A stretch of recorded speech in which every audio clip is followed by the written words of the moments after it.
The Meridian's executive wing had 3 rules everyone knew and nobody posted on the wall. Don't use the private elevator. Don't knock on the corner office without an appointment. And never, under any circumstances, let Figaro pass the lobby. Darby Sherwood broke Rule 3 on a Tuesday. She hadn't meant to.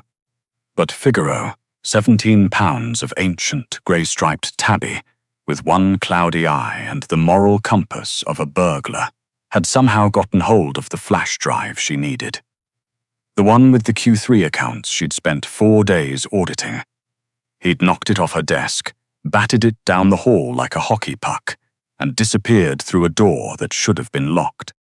The door to Evander Corso's private office.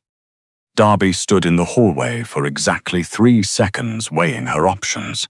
Then she went in anyway because losing those files was not going to be how she explained a gap in her already disastrous employment history.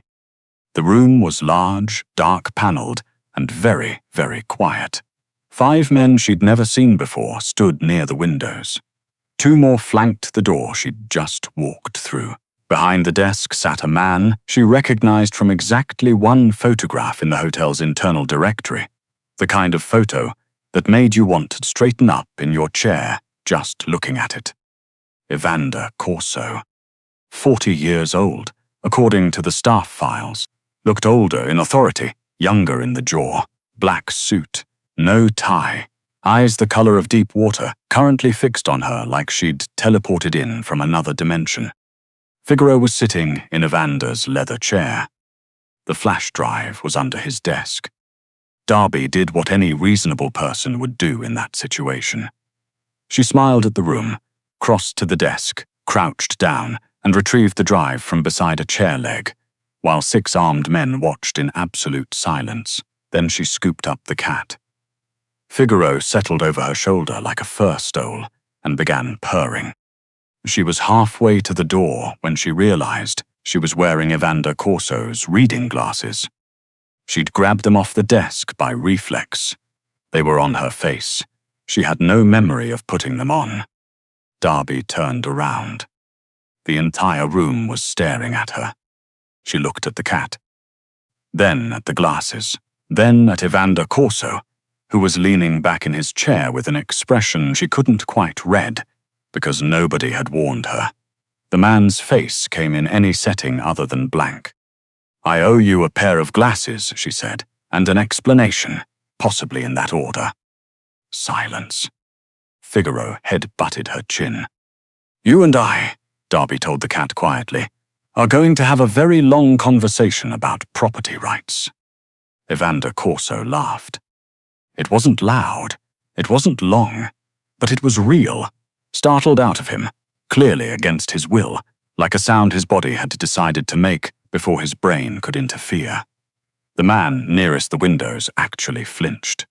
Someone behind her stopped breathing. Darby carefully placed the glasses on the desk. "I'm going to go," she said, immediately. She did.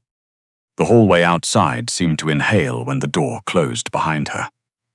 2 junior staff members she passed on the way back to accounting looked at her, the way people look at someone who's survived something. They expected not to. Her name was Darby Sherwood. She had worked at the Meridian for 11 days as a temporary bookkeeper. She had spent those 11 days doing her absolute best to be exactly no one, unremarkable, unnoticed, thoroughly invisible, in the way only a plus-size woman who used to run her own firm and now needed the paycheck could manage. She had failed spectacularly. 3 floors above her, Evander Corso sat with 5 business associates and said nothing for a long moment. Then he looked at the empty chair where a 17-pound cat had been sitting. "Continue," he said. He asked her name the next morning. Not in passing. He called down to the accounting department at 8:15, and Priscilla Hunt, the hotel's operations director, who wore her authority the way other people wore perfume, came to Darby's desk with the expression of someone delivering confusing medical news. "Mr. Corso would like you to bring the Q3 summary to his office." Darby looked up. Me specifically? Apparently. This produced a reaction across the accounting floor that Darby found deeply disproportionate to the request.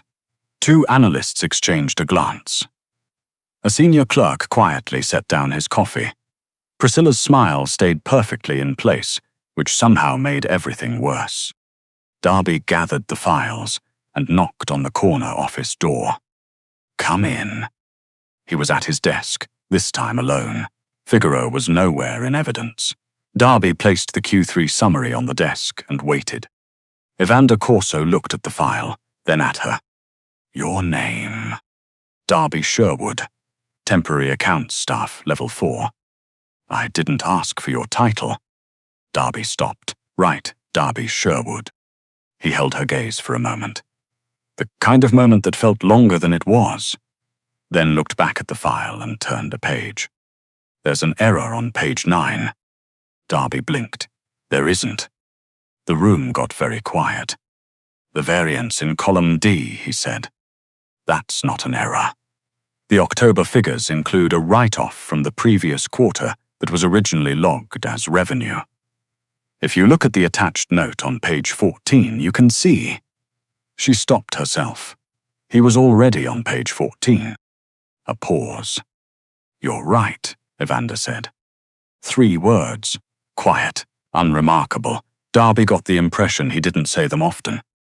Thank you, she said. Is there anything else? No. She left. In the hallway, the head of security, a large, careful man everyone called Gil, was waiting with absolutely no pretense of being there for any other reason. He looked at her. He said there was an error, Darby said. Was there? No. Gil said nothing, but something shifted in his expression that she couldn't interpret yet. What she didn't know, what nobody outside that office knew, was that Evander Corso had checked column D 3 times before she arrived. He'd known the variance was intentional. He'd asked about it anyway, because it was the first time in 6 years he'd wanted to know what someone would say next. That became the pattern, not dramatic encounters. Small, strange moments that accumulated like interest on a debt Darby hadn't agreed to take on. He began requesting her specifically for quarterly reviews. She gave him accurate numbers and never softened bad news, which she suspected was rarer in his world than it should have been. She mentioned once, casually, that the hotel restaurant was overpaying its linen supplier by 11%. He had the contract renegotiated by Thursday without telling her he'd done it. She only found out when the new invoice crossed her desk. She didn't mention she'd noticed, he didn't explain. That, too, became a pattern. Figaro reappeared in the executive wing 4 more times over the next 2 weeks. Twice, Darby retrieved him before he could reach the 3rd floor. The 3rd time, she arrived to find Figaro sitting outside the corner office door, and Evander standing in the hall staring at the cat, with an expression of pure bafflement. He followed me, Evander said. He follows food. I didn't give him food. Darby looked at Figaro. Figaro looked back with his one good eye. He also follows people he finds interesting, she said, which frankly I find insulting, given that he's never followed me anywhere useful. One corner of Evander's mouth moved, not quite a smile, but a near miss. Figaro walked between them and into the stairwell. Your cat, Evander said. He is not my cat. He is the hotel's cat. The hotel's cat makes his own choices. The almost smile happened again. It lasted about half a second before Evander turned and walked back into his office. Darby retrieved Figaro from the stairwell and went back to accounting and tried very hard not to think about the fact that Evander Corso's face had different settings than anyone had mentioned. She didn't always succeed. She learned about Elena on a Wednesday afternoon. Mira Corso was 74 years old, had white hair she wore in a simple braid, and sat in the hotel's private garden as though she had personally arranged the furniture. Darby had come down with a contract revision, and found the older woman sitting alone beside the fountain with a cup of tea going cold at her elbow. Mira looked up. "You're the one who made my grandson laugh." Darby nearly dropped the contract. Figaro deserves most of the credit. Figaro has been here longer than most of the staff. Mira set down her book. "You've been here less than 3 weeks. I had better timing." Mira smiled, but there was something quieter underneath it. She patted the chair beside her and Darby, because she had never in her life been able to say no to someone's grandmother. Sat down. "He used to laugh constantly," Mira said. Darby looked at her cup and said nothing. Not loudly. He was never loud, but it was there. Mira looked toward the garden wall. His sister Elena could get it out of him just by walking into a room. She was 26. She thought his whole empire was ridiculous and told him so regularly. A soft, distant expression crossed her face. She once had every clock in his office set 13 minutes fast because she said he'd never learned to enjoy being early. "What did he do?" Darby asked. "Changed them back." "Exactly. And then set her watch 5 minutes slow so she'd stop being late to his dinners." Mira's smile faded at its edges. She was caught in something 6 years ago. Violence that was meant for someone near Evander's world, not for her. A pause. She didn't survive it. The fountain made small sounds in the silence. "He blamed himself," Darby said. "He still does." Mira's hands folded in her lap. He stopped celebrating. He stopped staying. "He works as though if the operation runs perfectly enough, it will balance something that cannot be balanced." She looked at Darby. "But grief isn't a ledger. You don't reconcile it. You just carry it differently." Darby sat with that for a moment. "Mrs. Corso," she said carefully, I'm not asking you to fix him." Mira's voice was gentle but unhesitating. "People who need fixing resent it eventually." Darby exhaled. "I'm just an accountant on a temporary contract who got into trouble with a cat." "Yes." Mira reached over and patted her hand. "And somehow he asked your name, which he hasn't done for anyone in this building in 6 years. She picked up her book again. "I thought that was worth knowing." Darby walked back inside, carrying the unsigned contract and the kind of information she hadn't asked for and couldn't stop thinking about. That evening, she found Evander in the accounting room, long after the other staff had left. He was reviewing a proposal, seated across from her usual desk, and he didn't look up when she came in. She sat down, opened her laptop, started working. 20 minutes passed without a word. "You're quiet," he said. "I thought you liked rooms quiet." A pause. "Who told you that?" "Everyone." She turned a page. "Apparently it's your most consistent quality." "I'll have to work on being more inconsistent." "It might take some time. You've had 6 years of practice." The words were out before she'd decided to say them. Darby's hands stilled over her keyboard. Evander looked up. She met his eyes and didn't explain or apologize, because she'd learned by now that both would make it worse. He looked back at his proposal. 7, he said quietly, 7 years. She hadn't known until then that she'd gotten it wrong. She filed the correction carefully in the part of her brain where she kept things that mattered and went back to the quarterly analysis. Neither of them spoke again for a long while, but neither of them left either. Priscilla Hunt noticed the pattern before Darby understood it herself. The accounting requests had changed. Evander's review sessions ran longer. He had, on 3 separate occasions, remained in a room where Darby was working without any stated reason for being there, and once, which Priscilla had catalogued and not yet decided what to do with. He had brought Darby a coffee without being asked and set it on her desk on his way out. By the following Monday, Darby was called to the operations office. "Close the door," Priscilla said. Darby closed it. "You've become unusually visible for a temporary placement." Darby waited. "Mr. Corso's time is not unlimited," His attention is not, a brief pause, a resource available to all staff equally. Darby understood then what Priscilla actually meant, and it landed differently than she'd expected, somewhere behind her ribs, where she kept things she didn't examine in public. "I correct his figures," Darby said. "I retrieve the cat. I do accounting." "You also joke with him. He says things that invite responses." "Miss Sherwood." Priscilla's expression didn't move. Men in positions like his attract a certain kind of interest. "I want to make sure you understand the difference between professional conduct and—" "I understand exactly what you're saying," Darby said. She left before Priscilla could find a way to make it sound kinder. By afternoon, the shift had happened. A junior analyst who'd been saving her the corner chair near the printer stopped doing it. The front desk woman who always called her by name suddenly found reasons to look elsewhere. Nobody was rude. That almost made it worse. If someone had been openly unkind, she could have named it. Instead, it was just cold and quiet, and Darby was very good at getting through quiet.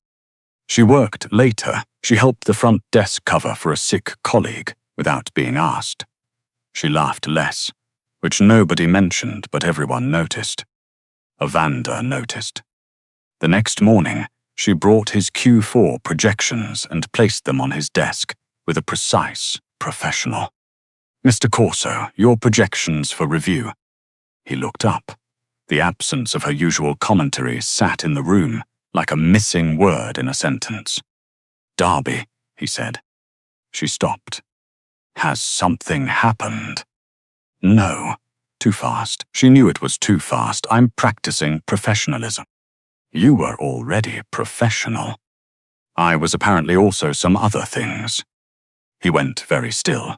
3 staff members were positioned around the room, watching without watching. "That will be all," Evander said. She left. Within the hour, Evander found Gil near the east corridor. "There's been talk," Evander said. It was not a question. Gil understood that his employer's questions were often just observations deciding what to become. "About Miss Sherwood, that she's cultivated your attention." Evander looked down the hallway. "Cultivated it?" "Yes, sir." A pause. "Who started it?" "The operations director. It spread naturally from there." Evander said nothing for a moment. He thought about Darby correcting his variance without hesitating. He thought about her telling him, "Figaro follows people he finds interesting," and then admitting the cat had never followed her anywhere useful. He thought about her sitting in the accounting room working in silence, not asking for anything, not performing anything, not trying to be anyone other than exactly what she was. And now she was being treated like a calculation, by people whose salaries he signed. "The talk stops," he said. Gil nodded. Quietly, Evander added, "No one loses their position. People should be given room to become better than one bad impulse." Gil's expression shifted very slightly. That was new. 6 years ago, the instruction would have been different. He didn't confront Priscilla directly. He did something more visible. The following morning, Evander Corso walked into the staff break room at 9 a.m. Conversations ended mid-syllable. Someone's coffee cup was set down with exaggerated care. Darby stood at the counter, slightly apart from the cluster of people who'd been keeping her slightly apart for 3 days, and she looked at him with an expression that said she was preparing for whatever came next. Evander sat down at the long table. "Coffee," he said. 4 people reached for the pot. Darby got there first. "You usually have this sent up," she said quietly while she poured. "I usually do a lot of things by habit." He accepted the cup. Habits are negotiable. The room had stopped pretending to do anything else.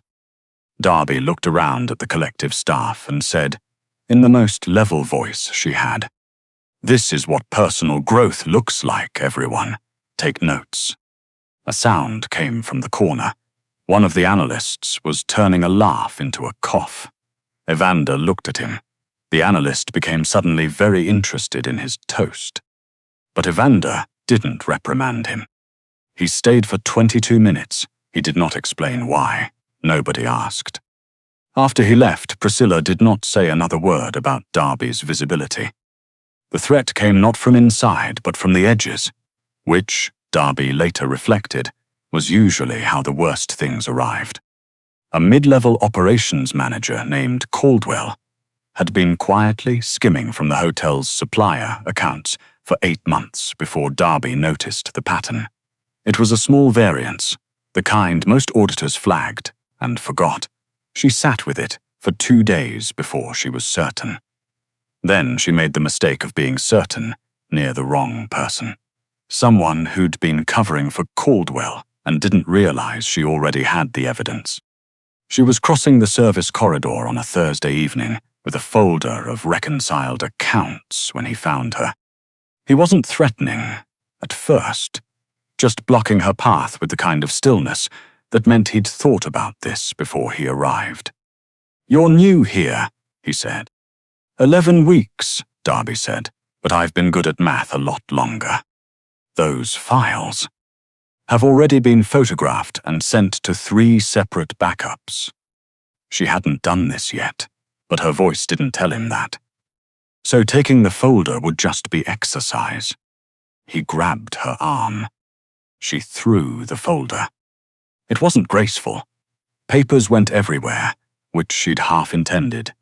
A mess is an alarm system people don't expect. She twisted out of his grip, put her back to the wall, and hit the emergency panel hard enough that the signal reached the security station in under 4 seconds. 40 seconds later, 3 of Evander's men came around the corner. Evander came after them. Darby was standing against the wall, folder papers scattered across the floor, breathing harder than she'd like. The man who'd grabbed her was already being managed. Evander's eyes swept the corridor and found her. He crossed the space between them in a way that made the room feel smaller. "Are you hurt?" "My shoulder. I'm fine." "You're not fine." "My shoulder," she repeated firmly, "is fine. I have the files. The variance traces back 32 weeks. You'll want the supplier reconciliation for March." Evander looked at her arm, then at her face, then very quietly at the man who'd grabbed her. "Don't," Darby said. He stopped. "He's an embezzler, not a threat to your operation. Give him to the police and give the evidence to your lawyers, and let the process finish it." She picked up one of the scattered pages from the floor. "You have enough on paper to end this without anyone touching anyone." Something passed through Evander's expression that she couldn't fully name. Frustration and something quieter and more complicated underneath it. "You could have waited," he said. "I had him on camera admitting it. It seemed like the moment. You could have been seriously hurt. And I wasn't." She handed him the recovered page. "I'm still here." Those 3 words did something. She watched them land. Later, when the corridor was clean and the statements were filed, and a doctor had confirmed her shoulder was bruised and not broken, Darby found Evander on the hotel's rooftop terrace. He stood at the railing with his jacket off, looking at the city the way people look at things when they're thinking about something else entirely. "You should be resting," he said without turning. "My legs work fine. My shoulder is the issue." A pause. "Darby." "Evander." He turned. She'd been using his first name for 2 weeks. Every time, he looked at her as though reassessing something he'd already assessed. "You took a risk. I was careful. You don't know enough about Caldwell's connections to know how careful to be." She walked to the railing beside him and looked at the same city. "You couldn't have known what he'd do. Neither could I. I made a judgment call with the information I had. I should have. You're not responsible for every piece of bad luck that happens near you." She said it gently, but she meant it completely. "That's not what keeping people safe means." He went quiet. Darby had spent 11 weeks paying close attention to Evander Corso. She'd learned that his silences came in different varieties. This one wasn't cold. It was the kind that happened when someone had something to say and hadn't found the shape of it yet. "You're considering another placement," he said eventually. She'd been fielding calls about a longer-term position across the city. He had people who kept track of things like that, and she'd known it for a while. "I haven't decided." "You should." He looked back at the city. "Your firm is still 3 years of debt away from existing again. That could change." "It could." She turned to face him. "But it would have to change because I changed it." He was quiet for a long moment. Then, with the careful precision of someone handling something unfamiliar, "I know." "Then why bring it up?" Another pause. "Because when the alarm went off tonight, I thought." He stopped. Darby waited. "I thought I was going to be too late." His voice was low, even. The words cost something. "I have spent 7 years building every possible system to make sure I am never too late again. More men, more cameras, better protocols. And none of it." He stopped. "None of it helped tonight until you helped yourself." "Evander." He met her eyes. "I'm here," she said. Both of those things are true at the same time. She watched something unclench in his expression. Not completely, not all at once, but enough. "I thought about losing you," he said, "before I knew you weren't lost." Darby's breath caught somewhere in her throat. Neither of them said anything else for a long time. The city stretched below them, indifferent and glittering, and the silence between them was not the cold kind. Not the kind that had governed every hallway in this building for 7 years. It was the kind that meant something was being held carefully because it mattered. 3 days later, she found him in the accounting room after hours. He did this sometimes, appeared with a folder that could have waited until morning, sat across from her desk, and worked in the same silence she worked in. She'd stopped questioning it weeks ago. "I spoke with Priscilla," he said. Darby set down her pen. "I didn't ask you to." "I know." He opened his folder without looking at it. She admitted what she started. She also explained why. He paused. She believed the organization required a certain kind of order. Somewhere along the way, she confused order with fear. At some point, they became the same thing to her.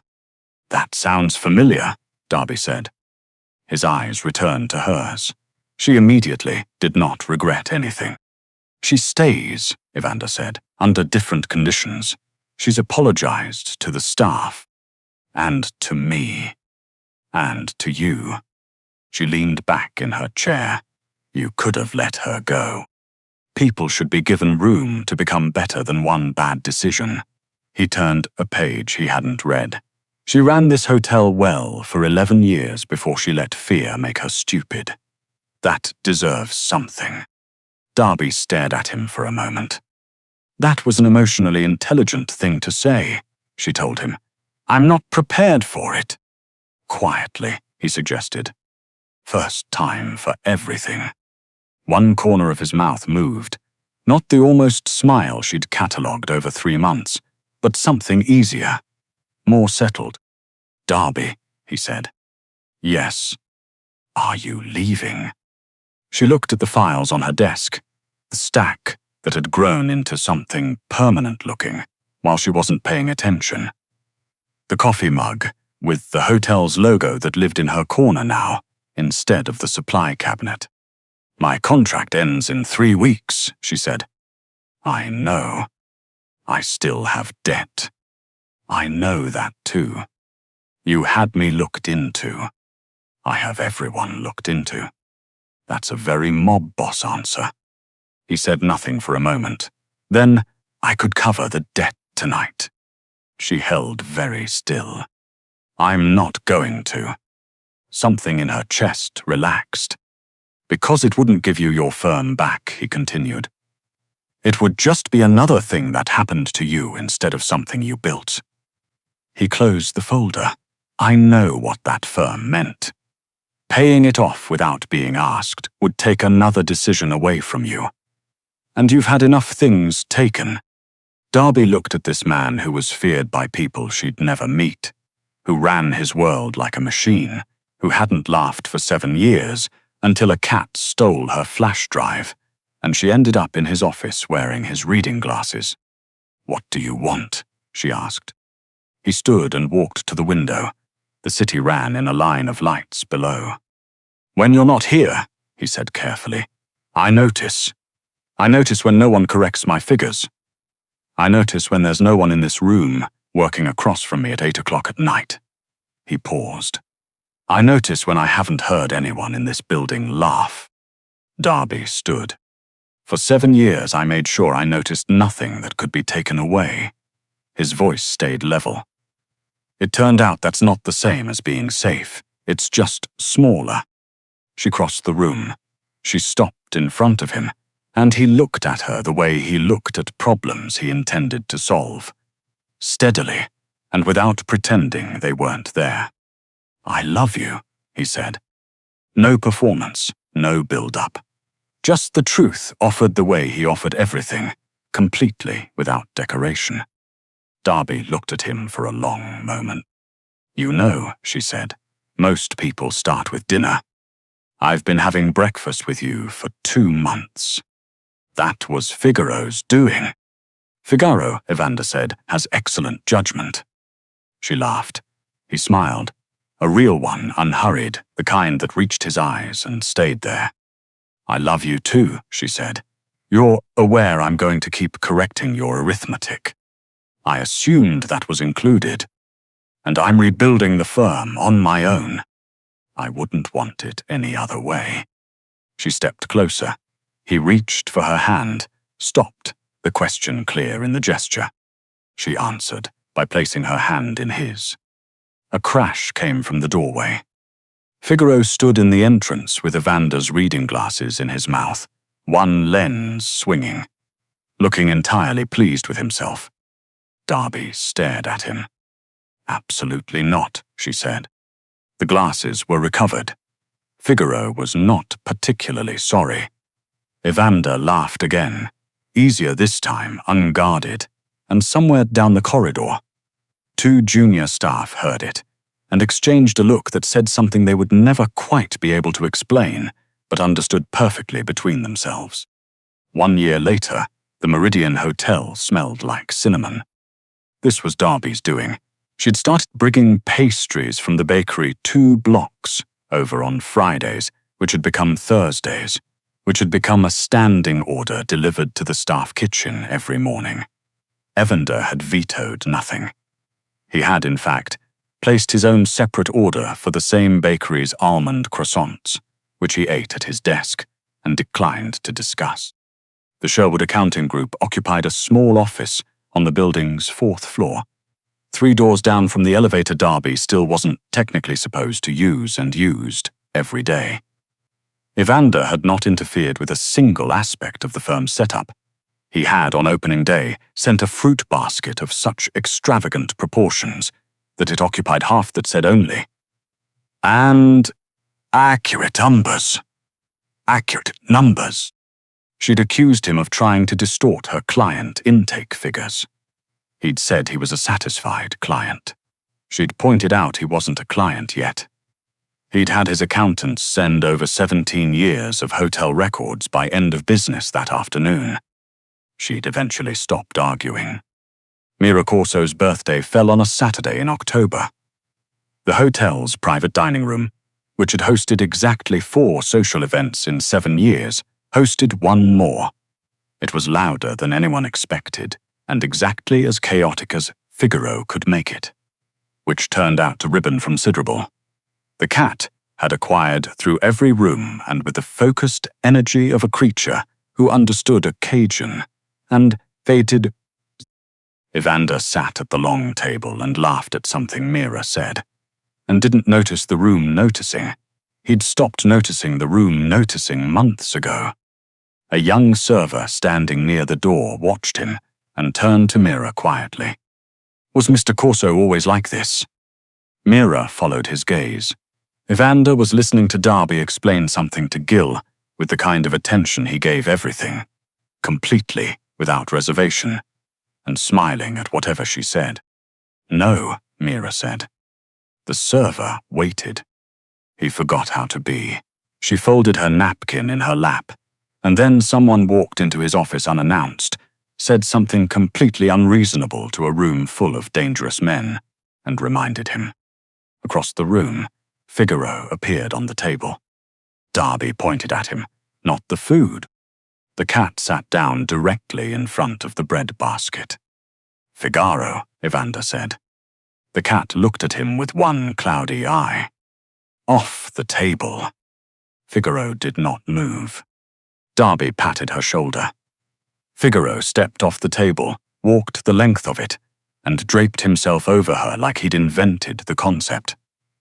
Evander looked at this with the expression of a man who had long since made peace with defeat on this particular front. He does it every time, he said. He follows warmth, Darby said. It's not complicated. Evander reached across the table and covered her free hand with his. She turned her palm up and held on. Mira looked at them from the head of the table and said nothing. She'd said what needed saying a year ago, in a garden, beside a cooling cup of tea. Everything since then had been the story finding its own way to the ending she'd quietly hoped for. Not fixed, not forced, just allowed. Figaro purred. Somewhere down the long table, two of Evander's men started arguing about whether the cat understood commands in English or only in Italian. Neither, Evander said. He simply doesn't recognize authority. Darby smiled against the top of the cat's head. Sounds familiar. Laughter spread down the table in both directions. The hotel had spent 7 years running like a machine, exact, efficient, and very, very quiet. It would never be quiet in quite that way again, and not one person in that room would have traded it